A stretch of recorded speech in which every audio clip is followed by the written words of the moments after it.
ان کو گالی پڑی، گالی دی گئی۔ ناظرین، ہم دیکھ رہے ہیں کہ سیاسی محاذ سے زیادہ جو عدالتی محاذ ہے وہ اس وقت گرم ہے، اور سیاست میں جو ہیں وہ بیانات تو سامنے آ رہے ہیں، الیکشن کی تیاریاں بھی ہو رہی ہیں، لیکن عدالتوں سے بھی بڑے اہم فیصلے سامنے آ رہے ہیں، اور یہ جو فیصلے ہیں ان کے کیا اثرات مرتب ہو رہے ہیں اس پر بھی ہم بات کریں گے۔ کچھ اعتراضات بھی سامنے آ رہے ہیں ججز کے، ایک دوسرے پر خط بھی لکھے جا رہے ہیں، شکوہ جواب شکوہ بھی ہو رہا ہے، اس پر بھی بات کریں گے۔ لیکن سب سے پہلے ذرا یہ دیکھیں کہ سابق وزیر اعظم نواز شریف صاحب جو کہ ایک روز پہلے ہی تقریباً تمام مقدمات میں بری ہو گئے، وہ جیسے جیسے بری ہوتے جا رہے ہیں وہ اپنے مخالفین کے لیے اب برے ہوتے جا رہے ہیں۔ تو آج بھی انہوں نے جو بیان دیا ہے، ذرا سن لیتے ہیں کہ ان کا حساب لینے سے متعلق کیا کہنا ہے، آپ بھی دیکھیے۔ تو نواز شریف صاحب جو ہیں وہ فرما رہے ہیں، شامی صاحب، کہ انتقام پہ یقین نہیں رکھتا، اور پہلے بھی وہ کہہ چکے ہیں کہ میں اپنے معاملات اللہ پہ چھوڑ کے آیا تھا، بالکل، لیکن حساب وہ مانگ رہے ہیں۔ تو یہ حساب ممکن ہو سکے؟ کس سے مانگ؟ آپ نے الفاظ استعمال کیے ہیں کہ جوں جوں وہ بری ہوتے جا رہے ہیں مخالفین کے لیے برے ہوتے جا رہے ہیں۔ برے کا لفظ ذرا سخت ہے۔ اچھا، مخالفین تو کہتے رہے نا، مطلب ویسے وہ دیکھیں بات کیا ہے، جو بات وہ کہہ رہے ہیں وہ درست ہے۔ اچھا، کیونکہ جو فیصلہ ہے آیا سپریم کورٹ کا، جسٹس کھوسا کے ریمارکس تھے نا ان کے بارے میں، ان کی فیملی کے بارے میں، سیسیلین مافیا، اور جسٹس آصف سعید کھوسا ایک بڑے پڑھے لکھے دانشور جج تھے، اور ان کا شمار جو ہے بڑے اچھے قانون دانوں میں، فقہا میں ہوتا ہے، لیکن جو انہوں نے الفاظ استعمال کیے، جس طرح کا ججمنٹ لکھا، وہ افسوسناک تھا۔ فیصلہ جو بھی کرے، یہ ریمارکس جو ہیں اس طرح کے مناسب نہیں تھے۔ ان کا دل دکھا نواز شریف صاحب کا، اور ایک ان کو گالی پڑی، گالی دی گئی ججمنٹ میں، تو ان کو احتجاج کرنے کا حق تو حاصل ہے، اور میں ان کے دکھ میں برابر کا شریک ہوں۔ لیکن مسئلہ یہ ہے کہ جو عدالت جب کوئی فیصلہ کرتی ہے نا، تو عدالت کا فیصلہ جو ہے وہ دوسری عدالت کے فیصلے سے ہی ختم ہو سکتا ہے۔ اب اور یا پھر اگر سپریم کورٹ کے کسی فیصلے پر خط تنسیخ پھیرنا ہے تو پھر پارلیمنٹ کو فیصلہ کرنا پڑے گا 2/3 اکثریت سے، بعض اوقات، اور بعض اوقات سادہ اکثریت سے۔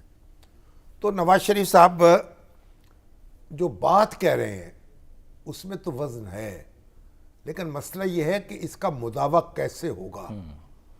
وہ یہ گول مول سی بات کر رہے ہیں نا، تو میری تو ان سے گزارش ہوگی کہ وہ اب جہاں انہوں نے اتنا صبر کیا ہے، صبر کریں، دل پہ پتھر رکھیں، آگے بڑھیں، اس بات پر غور کریں کہ کیا اس میں کیا قانون سازی ہو سکتی ہے، کیا اس کا ازالہ ہو سکتا ہے۔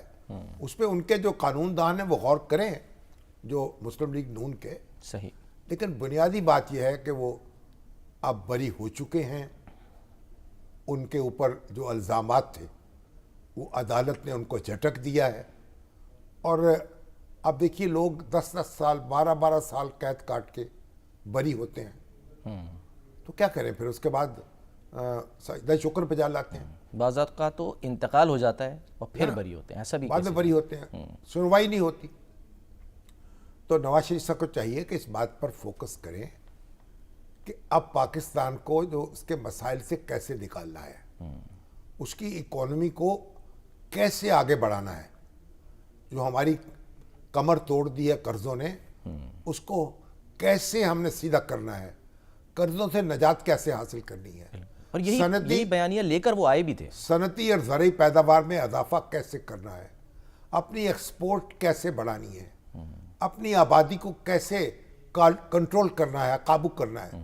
24-25 کروڑ کا ملک ہوتا جا رہا ہے۔ بالکل، ہمارے اسکول جو ہیں 2 کروڑ بچے اسکول نہیں جا رہے ہیں، بالکل، اور جو جا رہے ہیں کیا باڑھ جھونک رہے ہیں۔ سرکاری اسکولوں کا کیا حال ہے، ہسپتالوں کا کیا حال ہے، لوگ باہر جا رہے ہیں ملک چھوڑ ہے نا۔ وہ تو جا رہے ہیں، چلیے وہ تو چلے گئے، ہم سب تو نہیں جا سکتے نا۔ 2-4 لاکھ چلے جائیں گے جن کو موقع ملے گا، چلیے اپنے ماں باپ کی خدمت کریں گے۔ مگر باقی تو ہمیں یہی رہنا ہے نا. تو ملک کے جو مسائل ہیں ان پر غور کر کے ان کا حل تجویز کریں, قوم کو اعتماد میں لیں, اس طرف توجہ کریں. یہ اس وقت پرائورٹی یہ ہونی چاہیے. آگے کی طرف دیکھیں, قوم چاہتی ہے کہ مستقبل اچھی خبر لے کر آئے, اور مستقبل جو ہے اس کے حوالے سے کوئی سہانا خواب دکھائے ان کو. مقصد آپ یہ کہہ رہے ہیں کہ بھول جائیں, کیونکہ ایک اور اس وقت فی الحال ایک طرف رکھ دیں ان باتوں. اچھا, اب جو موقع ملا ہے اس سے فائدہ اٹھائیں اور ایک پروگرام رکھیں. کہیں ایسا تو نہیں ہے شامی صاحب کہ کل ہم نے دیکھا کہ جو معاملہ سامنے آیا بھٹو قتل کا جو صدارتی ریفرنس تھا, تو اس میں پیش رفت ہوئی, اس میں ہم یہ کہہ سکتے ہیں کہ امید ایک جاگی کہ ہاں جی ایک سابق وزیر اعظم کو اگر انہیں غلط طریقے سے سزا سنائی گئی یا پھانسی دی گئی جو نہیں ہونی چاہیے تھی, تو اس کا ایک مداوع کرنے کی کوشش کی جا رہی ہے. بلاول اپنے نانا کو انصاف دلانے کی بات کر رہے ہیں, تو کہیں ایسا تو نہیں ہے کہ اس سے تھوڑی ہمت پکڑی ہے نواز شریف صاحب نے کہ نہیں جی؟ نواز شریف صاحب سے تو پھر ان کو تو بری ہو گئے نا, ان سے ہمت پکڑی ہوگی بلاول بھٹو نے, یہ بھی تو ہو سکتا ہے. اچھا, اب بھٹو صاحب جو ہیں وہ تو اللہ کو پیارے ہو گئے.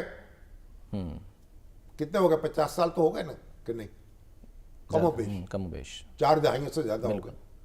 تو بھٹو صاحب جو ہیں, اب ان کا مقدمہ کہ ان کو سزا درست دی گئی نہیں درست دی گئی, تو اب سپریم کورٹ میں یہ معاملہ زیر سماعت ہے.